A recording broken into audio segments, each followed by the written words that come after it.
is Guardian Radio, your station for up-to-the-minute news, intelligent, interactive, and engaging conversation. 96.9 FM. The views and opinions of the hosts and guests are their own and do not necessarily reflect the position of the management and staff of Guardian Network.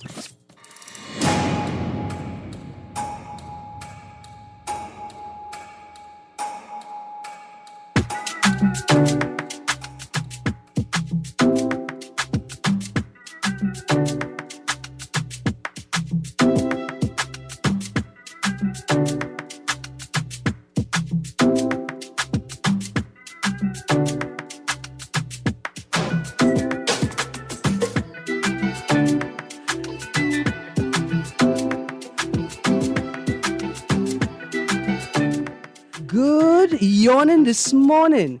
Good morning, Bahamas. It is Wednesday, the 21st of April, 2021, and you're on the clock with Erin Greene.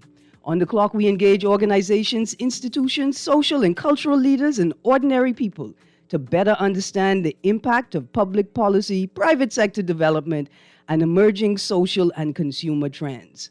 On the clock, we have conversations that help us understand and navigate a rapidly changing Bahamas. Good morning. Today's show is brought to you by the Department of Inland Revenue. Remember, their real property tax forgiveness program runs until May 31st, 2021. So please call in, send them an email, check out their website to find out the details on the forgiveness program. It is a great program. Yesterday, we had a bit of a heavy discussion at the beginning of the show, addressing some topics around race and ancestry, around race really, and I felt the need to iterate, some sort of pointers or some rules about that I like to have about these sorts of discussions. And the most important part is that it is important to distinguish between race and ancestry or heritage, because race is a construct. It is mutable. It can change over time, over geography, over culture. Ancestry, it is what it is. There is no changing it. Your grandparents and your great-grandparents and your great-great-grandparents, they is who they is and who they was. You can't change that. I think that speaking about ancestry is more helpful, especially in a place like the Bahamas, where we have a multitude, we got this diverse mix of peoples, right? So see, I got this friend, she live in Abaco, right? This woman is a Bahamian. So she would be identified as a white Bahamian. She's called herself a red Bahamian because she don't identify as a white Bahamian. She does identify as a Bahamian of European descent, right? And for her, it's more helpful to talk about ancestry than it is to talk about race. So here's somebody who we would, and I would maybe identify as white, but she say, hey, I don't really use those types of terms to define myself. I think of myself as a Bahamian, and if there was a distinction to be made, as a European descent Bahamian, right? The other thing that I pointed out was that this thing called whiteness, right? It doesn't care about ethnicity and race. And we looked at indigenous spiritual practices. See, if you come to this conversation, right, in the middle of it, you'll just hear people say, oh, well, the white people destroyed African indigenous spiritual practices, and this is horrible. But the truth is that whiteness deconstructed, destabilized, and destroyed all indigenous practices, whether they were European or Asian or African, right? Because that is how it operates. So, the reason that I wanted to point those things out yesterday and to reiterate them today, because they're very heavy sort of things, is we have to talk about these things, Bahamas. We have to find a way to have a conversation that involves everybody, right? If we continue to talk about race, we're not going to be able to have a conversation that involves everybody. But if we talk about ancestry, See, because I can recognize that I, Erin Greene, have both African ancestry and European ancestry. Without a doubt, I can't hide it. And it don't make sense to hide it, right? That is who I am. And now I could talk to my nieces and nephews and my little children, if I decide to have some, about their heritage, because they too will be African and European descent. And that's a good thing.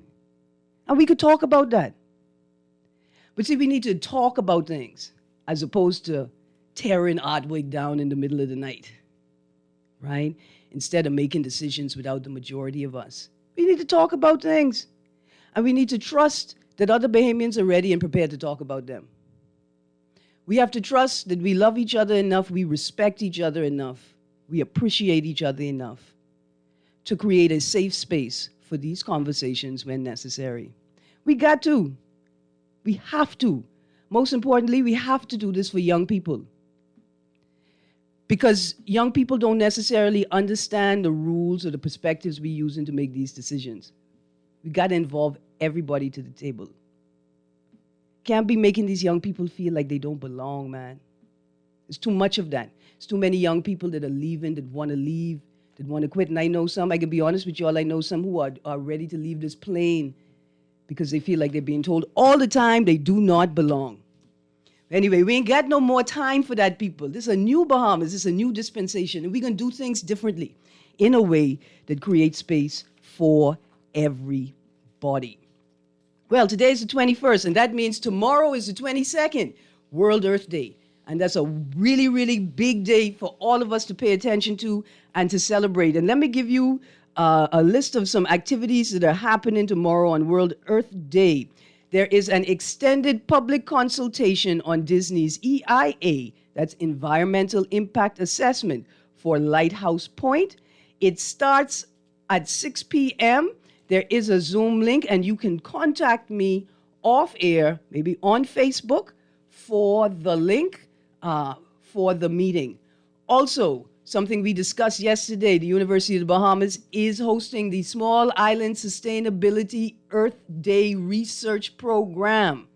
They're having 2 sessions. One is a short film screening and panel discussion starting at 10 a.m., and the second is a panel discussion starting at 1 p.m.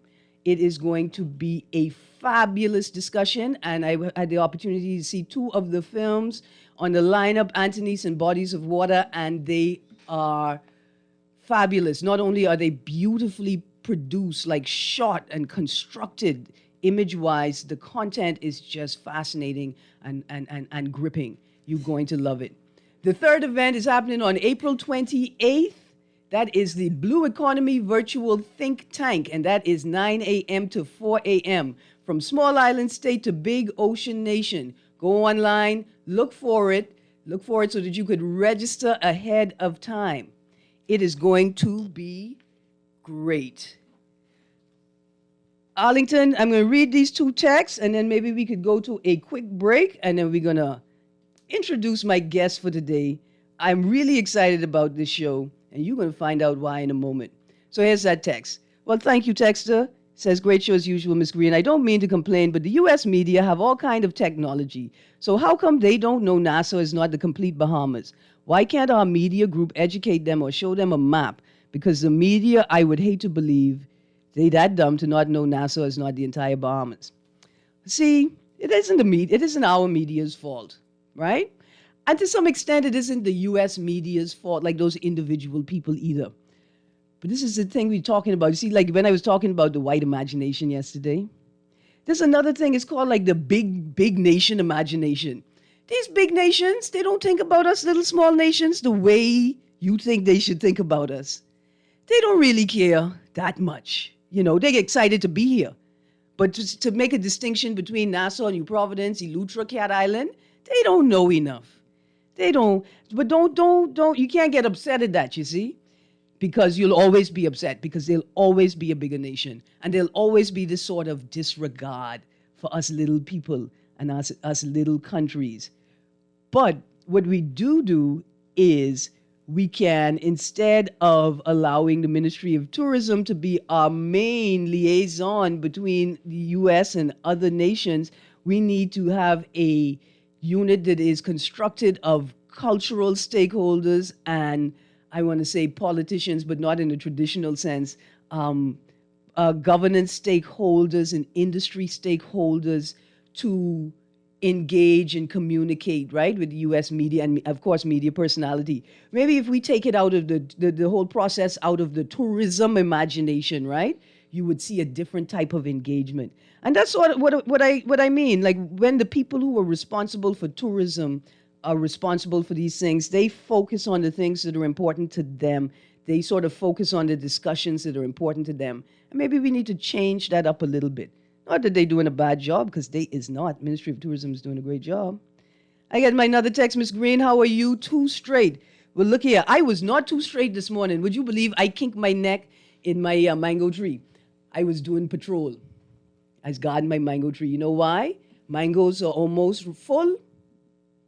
The raccoons are trying to eat them, so that means watch your mango tree. Don't let the rats and the raccoons get to your mangoes before you get a chance to get to your mangoes. But I spent a long night in that tree, standing guard, and I wish I had something cold and frothy to keep my company. After the break, I'm going to introduce you to my guest today from the Bahamian Brewery Company. Arlington, let's roll to that break.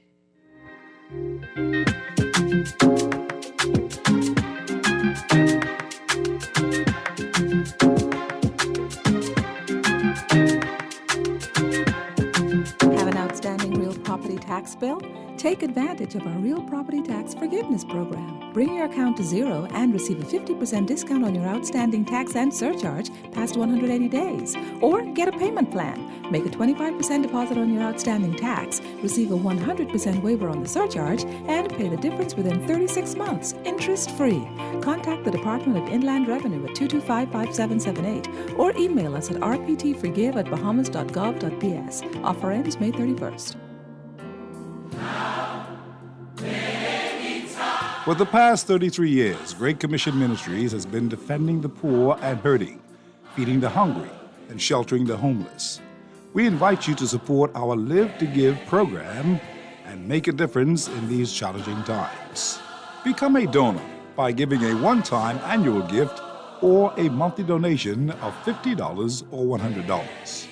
Call Great Commission Ministries at 325-5801 for more details, or visit our headquarters at 237 Wolf Road.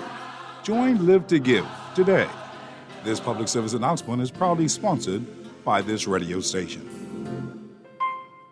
This is Guardian Radio 96.9 FM. Fresh news, smart talk, all day.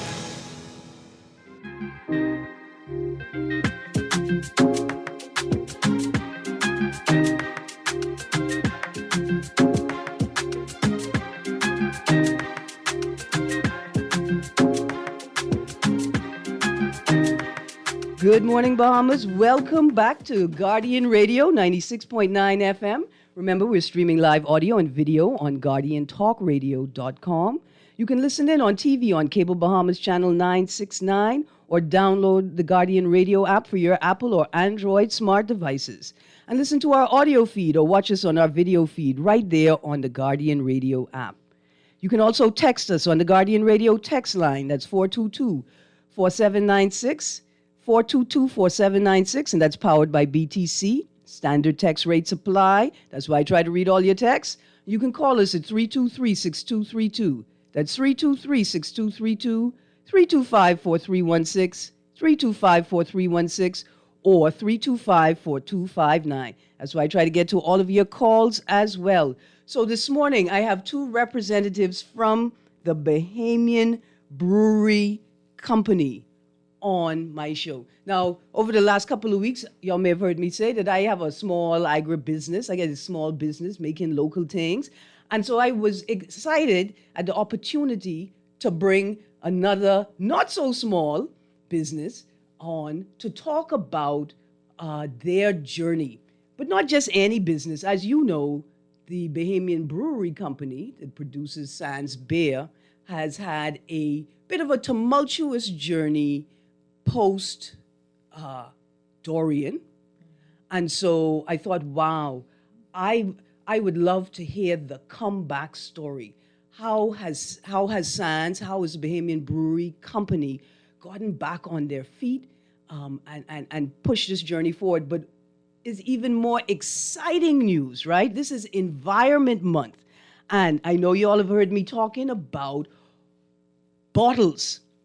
And why are there all of these bottles all over the place? Well, it turns out that Sands Beer, the Bahamian Brewery Company, has a bottle buyback or a bottle recycling initiative. And so I had to get them on. Not just because it's Environment Month, and I'm all about conversations about upcycling, recycling, repurposing, what they call it zero net waste, about waste reduction, but it's agriculture time, right? And it's tomato season, in case y'all didn't know. And so I'm sitting here, a ton of tomatoes, a ton of bottles, and no cappers, no machines to cap the bottles once you put the things in it, right? And so my heart was bleeding for all of these bottles just sitting on the side of the road. Ain't nobody doing nothing with them. So to hear that Sands Beer, the Bahamian Brewery Company, has a bottle buyback program, I am over the moon. It's like the three of my favorite things at one time. Getting tipsy, that's for y'all adults, that's called half cut, not fully cut, right? You too intoxicated to get in your car, but you're not too intoxicated to cook dinner, right? That's that point. I love it, right? That's my favorite thing. You're talking about upcycling, recycling, right? And then you're talking about Bahamian success, Bahamian businesses recovering on their own, through their own steam. Anyway, I am excited. Good morning, Ms. Chris Duncombe. Hi. And Mr. Joel Smith. Good morning, good morning. Now, please introduce yourselves. So I'm Chris Duncombe. I'm the trade marketing supervisor for all of the BBB brands, which would be Sands Light, High Rock, Strongback, Bushcrack, Triple B, Pink Sands, and the Passion Sands. Okay, and that's trade. So I will be doing, as a trade marketing supervisor, I will be doing all of the marketing initiatives as well as sales. So all of the marketing, branding, everything for Sands, including events and also trade deals, sales, would come through me. Well, look here, we have to get back to that because I make commercial. And I know plenty Bahamian who could make commercial. Okay. Right? They just don't know they could make commercial yet. Good morning, Mr. Smith. Good morning. I'm the trade marketing supervisor for AB Brands, which is Anheuser-Busch. So similar to what Chris said, I do the exact same thing, but only on brands such as Budweiser, Bud Light Platinum, Corona, Modelo, Presidente, Stella Artois, all these brands. Those are my brands. And they come under the Bahamian Brewery. Yep. Correct. All under the Bahamian Brewery Right. umbrella. Okay, so when this business started, and I can say, well, in the true tradition of things Bahamian, what you find is that businesses don't just pop up out of the blue. No. For many people, they create a business, right? But it's really rooted in a culture that's older than them. Like it's something that their family used to do for a while or used to do, for a long time. Yep. Even for me, I'm a Chickchani catcher and I do sell Chickchanis. And my great-grandfather used to sell Chickchanis to tourists. Now, audience, this Mr. Smith is a very serious man. And he looking at me like he sure next I can try sell him government house, right? But I telling you the truth, right? My great-grandfather used to sell tourists Chickchanis. And this is documented in the media. So I don't just talk foolishness out of the blue. I come from a long line of comedians and people who talk foolishness, right? And so I think the same thing with the Bahamian Brewery Company. It didn't just start in 2008 when they officially launched the company, and it didn't just start in 2006 when they had the first Name Your Beer competition. I think Mr. Sands came from, well, if you want, you can tell us a little bit. So Mr. Sands definitely did come from a beer and alcohol background. His family was involved in other distributors that were popular on this island at some point in time. And when they decided to go their separate ways, he decided to invest into his own beer company and his own distributorship, which ended up being the Bahamian Brewery and Beverage Company.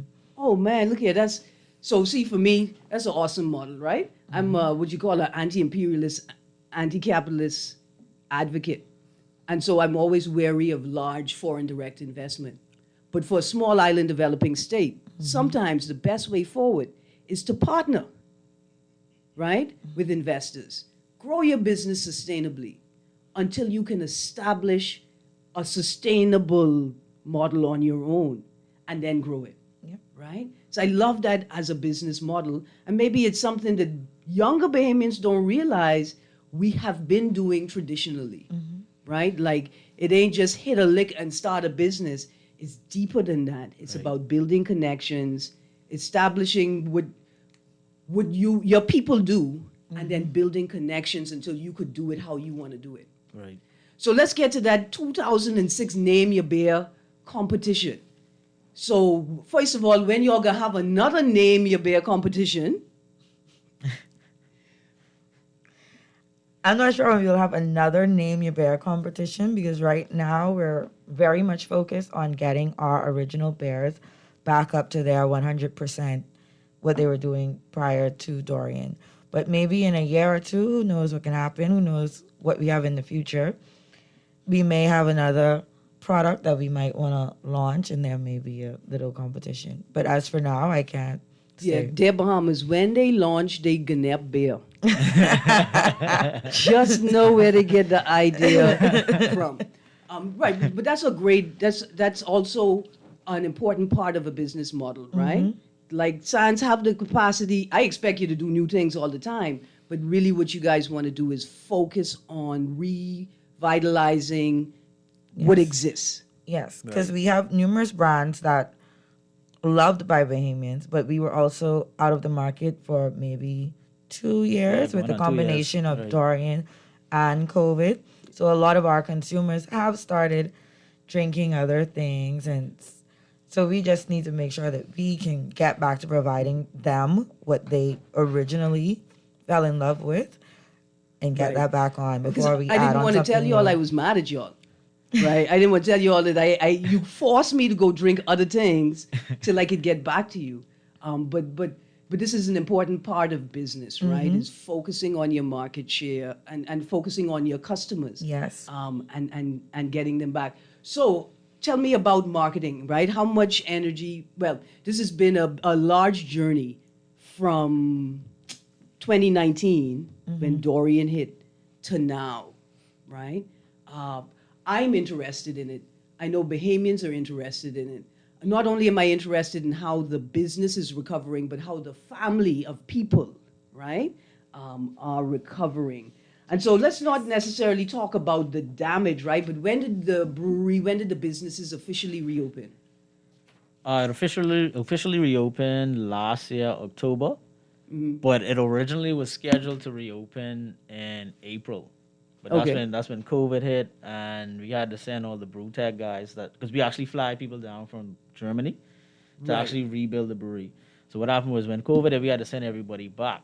Okay, So yeah. that postponed everything, but we actually officially launched our beer the first week of October. That's awesome. Right. Tell me about the slogan, because I know there's this grand marketing campaign for you guys to come out. Tell me, remind us of the slogan, and then tell me about that marketing campaign. Like, where did the ideas come from? Did you draw them from the wider public, from the family of staff, or did you rely on a particular marketing team whose name you don't have to call? I think we just went with what the product actually is, the truly Bahamian bear.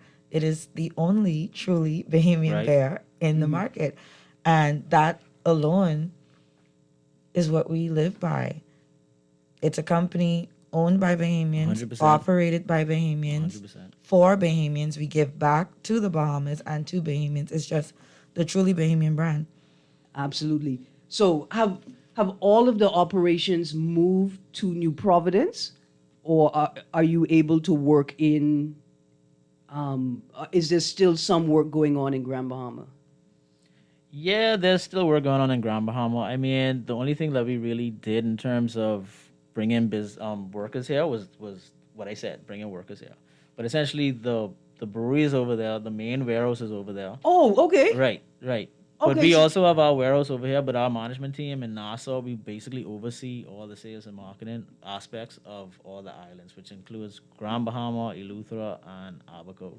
Okay, no, so I was under the impression that the devastation was so severe that you moved all of your operations to New Providence, but that's not the case. No, that's not the case. So most of the damage that we experienced was from flooding. Like all of the structural was still in place, but a lot of our equipment, especially the electronical equipment connected to the brewing machines, were at ground level. So when the flooding happened, we were just incapable of making beer. Okay, I understand that. Because I thought, like a lot of people would have had to have moved to New Providence to continue working with the company, but that's not the case. No, that's not the case. Actually, we had our team in Grand Bahama that actually stated to start cleaning up the brewery. Right. Because you can imagine 10 feet swells Oh, yeah, flooding yeah. the brewery. All our pallets of beer were toppling over. So we had to salvage what we could have salvaged Yeah. and ship it to Nassau. So we had a team in Grand Bahama. The Grand Bahama team was still there. Doing what they Straight had to through. do. Right. And then slowly built up now that the factory is reopened. Right. Yep. Because, see, I know Family Island people, well, I appreciate a company that tries its hardest to retain staff, right? Right. Through disaster. And that's how you build industry and community. But I know that Family Island people, not so nice, but they love where they're from. And so this opportunity to return back home Yep. is a wonderful opportunity. Okay, so what's next? Right? I see, we can talk about the bottle buyback program, right? And I see that as a social initiative. But that's sort of separate, right? That's environmental, that's social, that's even economic, right? Because it has a great impact on the economy. But what other social initiatives does Sans Beer have on tap for us right now? So right now, I think we're still sort of brainstorming some things because with the unstable environment right now with Right. COVID, Yeah. it would be irresponsible of us to plan to have certain events by a certain time period when we're still unsure as Right. to how things are going to progress with COVID. But we are definitely thinking about some music festivals, a lot of things that are just culturally Bahamian. Because one thing we have noticed is with the younger generation, I can say this because I'm from that generation, we are sort of losing touch with some of those cultural things that our parents grew up with. And we just want to bring that back in as the truly Bahamian bear. If we can just have more things like a little Rake and Stripe Festival and stuff like that. Absolutely. And include these young Bahamian artists and everything to just continue that whole theme of being truly Bahamian. Right, and creating a space where artists feel safe enough, both sort of financially, right? Like I can do this and I know I can survive, and safe enough culturally, like I could try new things and people ain't gonna kill me, right? Exactly. Right. For it, but the space where young people can preserve culture and at the same time grow it. Yes. Right? Exactly. Like not feel forced to have to cling to the old things, but also don't feel like, oh, I'm a young person, I must have to get rid of these things. Exactly. Now, like when I started the show, I tell you, these two young people, they very young. Now, when I say very young, I don't mean like unexperienced or, nothing like that. I just mean they look like they're young. So tell me, is Sans creating a space for young people, right? Is this a company that is open to bringing young people into this industry and in training them and employing them and growing the industry with young Bahamians? I would definitely say that. And should I be worried as an old person that y'all may be discriminating against us young people? No, ma, we don't discriminate at all. It's just that it's just a young company. Yeah. That's essentially what it is. We try to encourage promoting from within. And Yeah. obviously we are a young company, as I mentioned, so a lot of people there are actually young. Yeah. So yeah, it's a young company. Oh, that's great. No, man, that's great. Because, especially like we got this young professional housing program, and a lot of older people feel a bit put off, like they're being left out of the run. But it is important to create environments, but not where you privilege young people, but you prioritize them in and some give them a Right. little push. right. And so I could say to young people, go check out the company and see what the employment opportunities are. And then what you do is you go and look at the education options available to take advantage of those employment opportunities, right? Like that's how you're supposed to do it. So we're not focusing on new products now, so I could hide my Ganep beer idea. I'm a farmer. I grow ideas, and I steal people fruit. That's how I farm. Same thing. I am compelled to ask a company like Sands, right? How can I convince a medium to large size manufacturer like the Bahamian Brewery Company to partner with farmers and vendors to manufacture agriculture-based products? Yeah. Now, see, that's what I into. So when you talk about like new products and new initiatives in a small island developing state, right, where access to capital and resources are limited, right, and everybody, like the government place, everybody fighting for a piece of the government place, Right. right? How do I now, as a farmer, get access to an industrial space, right, without necessarily having the capital to build it myself? So this is an idea that I'm throwing out to you all to take back to the big bosses. Yeah. I know y'all can't come on the radio and say, yes, Mr. Green, Yeah, right, I can't give an later official tomorrow. answer. Yeah. Because it would depend on a lot of factors, including the availability of the bottle line and our cleaning process. We also have to make sure that our manufacturing process is done before we add on additional manufacturing. But anything is possible, and who knows what can happen in the future. You better believe it. I could be out there with a lorry. When y'all see me pull up with a lorry full of Ganap, right? Or a lorry full of sea grape, just know this woman come. She's serious. She come to bottle something, You never know. right? But it's yesterday we talked a lot about imagination as well, and creating an environment where people can imagine beyond what they thought was possible. Right? So I want you to know I ain't come here to beat you up with idea, right? Or to force idea. But just have y'all sitting here today made me imagine something that I know was probably not on anybody's radar before. Yeah. Right? Okay, so let's get to the bottle buyback program. Is that what it's called? Because that's just what I call it. Yeah, that's what it's it's the called. bottle That's what it's buyback called. program. That's exactly what it's called. So we've been doing bottle buyback from the very beginning. From we first opened the brewery, we've been doing bottle buyback. We took the initiative to spend extra on our glass bottles to make sure that they are recyclable. So through the bottle buyback, we get back at least 65% of the bottles that we put out into the Bahamas. 65%. Yes, and those bottles can be reused up to 50 times under perfect circumstances. Wow. Okay, so now you are retaining or receiving 65% of what you put out into the market. That's a great number, I think. Yeah. Like just on the surface. What types of which ones of the products are recyclable? Is it all So- the bottles in the Bahamian line? Yes, there'll be all the bottles in the Bahamian line with the exception of Triple B. right. So that's your Sands Light, Pink Sands, Passion Sands, Strongback, and High Rock. You can bring them all in, and we give you $2 per case at our Nassau Street store and $1.50 per case at our Airport Industrial Park store and our East Bay store. Right.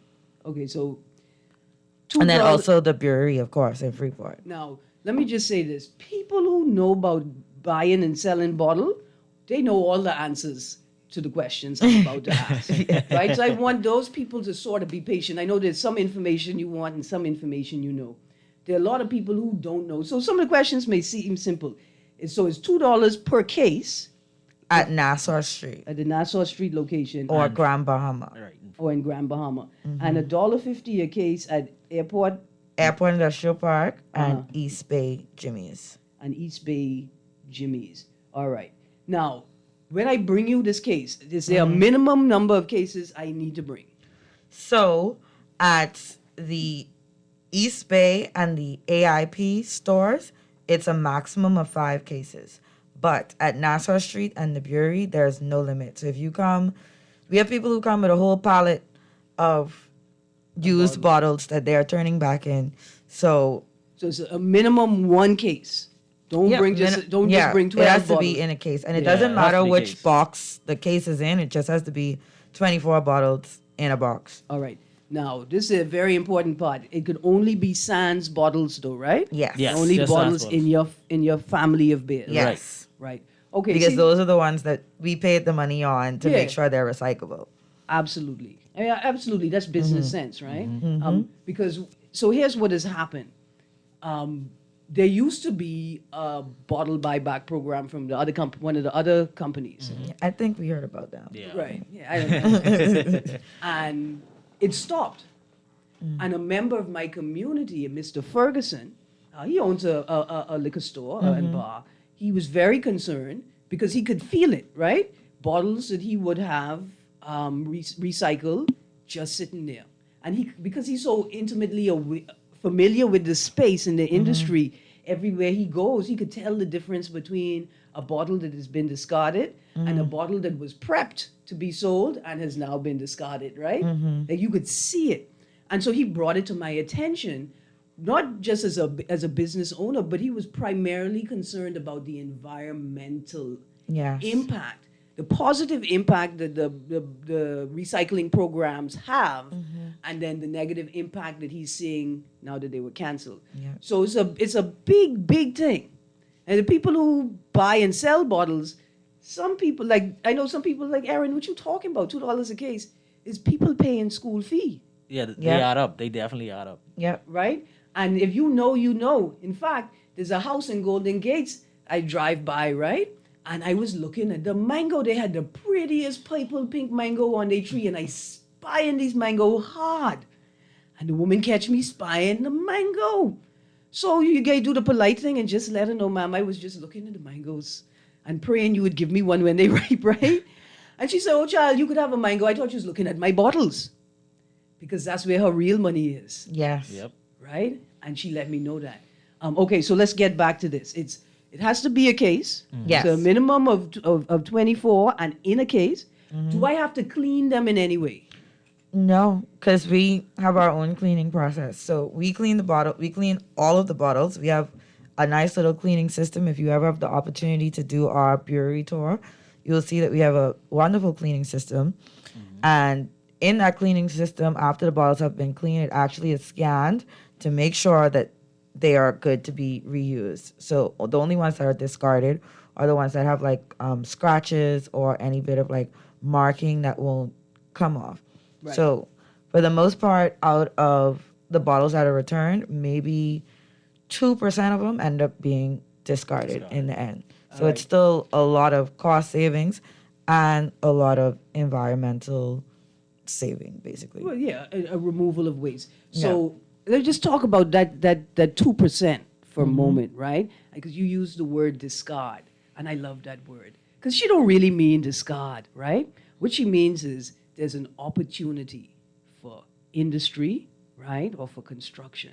So even though the bottle may not be suitable for your specific purposes, may not reach the quality standards required for the reselling of a bottle, that bottle could possibly be used in several other ways, right? It doesn't just have to go to the landfill.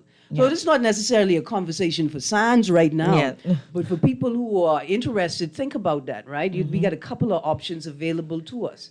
We can take these bottles and use them in construction for things like walls, not walls of homes, but decorative walls or structural walls around your property, right? You can, and garden accessories, like you can build a cement and glass bottle wall where the sun shines through the bottle, right, and throws Yeah. shade. Or if you have a larger pursuit, right? And I say this mainly to young people who are looking for something to do, how to start their way. You too can recycle bottles. You could collect those bottles that have been collected and discarded for that particular purpose, and you could reship them back to the States. You could say, you could write, get a co-op and write signs and say, "Dear sirs and madams, we would like to come to an agreement where we can capture these bottles that you are discarding for this purpose. How can we work together?" Right? This is awesome. So let's just talk a little bit more about the buyback program. How do I get paid? So you get paid on the spot. What? You sure? Yeah, on the Ain't no spot. receipt? So once you turn in your bottles, there's someone there to collect it. And count They them. count how many cases. They tell you what your total is going to be. You go around to the front store and you get your funds. I think a lot of our bar and restaurant owners who take part in the buyback program, they just give us the money right back through purchasing, Yeah. through restocking. But yep, it's right there on the spot. Okay. No come back in 3 days or anything like that. You bring your bottles, you get your money, you can spend it however you please. Right. So, like, I catch Chick Johnny's and I's Bahamian, so I like to teach people ideas. And I like to piggyback on other people's ideas, right? And so I want to throw this out to Sands. Is Sands interested in facilitating or supporting other types of bottle and glass buyback and recycling programs? Let me throw that out there. Or is it something that's in the works?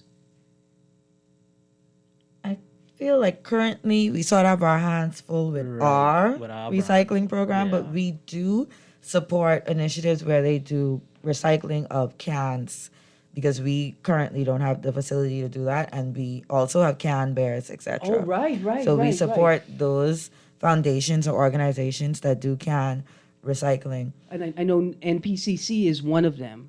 I think it's Cans for Kids. Yes. Okay, awesome. So if I'm buying Sans products in the can, like Triple B or Bush Crack or Yeah. anything that comes in the can, they can also be recycled, but not directly with Sans. They can be Yes. recycled with other local aluminum recycling partners. Yes, ma'am. Oh man, this is awesome stuff. Man, look here, y'all so young and happy. I don't even want to pressurize y'all with these questions. But I got a question here for y'all that I didn't put on the list, right? Okay. Y'all are young people. The Bahamian Brewery Company is a company rooted in and sort of launched from Grand Bahama, right? Family Island. I never asked y'all if y'all is Family Island people, right? If you grew up on the Family Island or if you Nassau people working for the Bahamian Brewery Company. But I got this question for you young people working in, one of the most innovative industries in the country, right? With the expansion of products. What would the country look like if we let Family Island imagination and thinking drive the country? Because I see the Bahamian Brewery Company as a product of Family Island imagination, and determination and initiative. Or is y'all Nassau people like me? Well, I'm from Nassau. Yeah. I also identify as a Nassau Yeah, person, yeah. but I spent a lot of time in the Family Islands. My mother was very happy to ship me to a different island every Every opportunity that she got. But I feel that in the Family Islands, they have this sort of resilience to survive because of the lack of infrastructure, and they have such a disconnect to the capital. Every time I go to visit, it's like you always see somebody up to something, doing something, and the idea of this isn't going to work doesn't seem to cross their mind. They're going to keep doing it until it does work, or they're going to adapt to make it work because it has to work. They need it to That's work. it. It have to work. It has something got to give. Like Yeah, it have to work. And that's what I think about when I decide to ask that question, right? I grew up as a Nassau people, but I grew up every summer at a summer camp, right? And so for me, another one of those things is every time this bus of children from Nassau and the other islands moved through a settlement, anytime we were moving and we passed people, they hail. They put their hand up, they nod their head, they look you in your eye. There is this degree of acknowledgement, right? And I think that the spatial awareness and the empathy that displays, right, is something that we should be modeling in New Providence. Yeah. I agree. I agree completely. And I think it would even change the way that we do business, right? And so, like I say, the buyback program, it ain't just economic. It isn't just sort of environmental. It's also about community and spatial awareness, right? I see what I'm producing. I see what I'm putting in the world. And even though legally I'm not responsible for it, I know that I'm partially responsible for its presence. Yeah. So I'm going to create a program or a way to remove that or to make it useful. Right. And not just for me. Right? Because y'all could go out and hire, you could take your own staff and tell them, look here, your job is to just go out here Find collect bottles. Right. Right. Yeah. Right? You'd be like me, the type of chick Johnny catch I am. I go into people's houses and say, miss, you don't want to pay me? You don't want to pay me to pick up these bottles for you, eh? See, I can be like the construction people. Let me tell y'all young people a story about this town, right? This limestone, this rock that we on, this thing valuable bad, right? But here's what's been happening over the decades. Contractors, when you go to the contractor and say, I ready to build my house, this is my lot. You go in there and he say, oh, miss, look at that. I get clear out all that rock. We got to move all that rock. You can't grow no grass. You can't grow no tree. You know, you ain't going to have the grass. You can walk barefoot like the people on the TV. You can't do none of that with this rock, miss. Yeah. So they convince you to pay them to take the rock out of your yard. And then they take it to somebody who can buy it back from them, right? That's Bahamian tradition. So if you catch me trying to buy your bottles from you, don't Rama. Don't Rama. Just say, Miss Greene, do better and give the money to charity. Right? But the company could have done that. The company could have said, look, we're going to hire a 4-man team and your job is to just go out there and retrieve the bottles. But instead, we create a mechanism where people can benefit, right? And sometimes benefiting from your hard work. A lot of people who collect bottles don't even drink. Exactly. And we really just wanted to help give back to the community in a positive way. We've had stories where people will come and tell us they recently got laid off and they've just been returning bottles as a way to keep food on their tables during hard times. We've had bars and restaurants where they're like, during COVID, they probably would have closed down if it weren't for getting some sort of funds back through the bottle buyback program and being able to keep their business afloat, basically. Yeah. So it's helping in various different factors across the community. So that's not something that we want to get rid of anytime soon. Oh, no, without a doubt. And if y'all get rid of it, I can be a billionaire. I can be a billionaire. Okay, so let's go back through the details for the buyback program. That's the most important part. Like I say, the people who know about buying and selling bottle, they know. But for people who never heard about it and who are interested, right, it's also a great thing for young people, right? It's a great mechanism to get started in organizing something, right, and strategizing around something and making a little money. And what a great way to balance it, right? Because I, as an advocate, I'm very concerned about alcohol consumption, overconsumption, alcohol abuse, and in particular, driving safer roads. I didn't want to focus on that in this discussion because if you had a show, I focus on bad drivers all the time. But what a wonderful way, right, to show social responsibility, to say, look, we are aware of our presence in our community, and we're going to ensure that we govern ourselves and we clean up after ourselves. So anyway, let's get into those details. $2 a case at Nassau Street and at the Grand Bahama Depot, right? Right.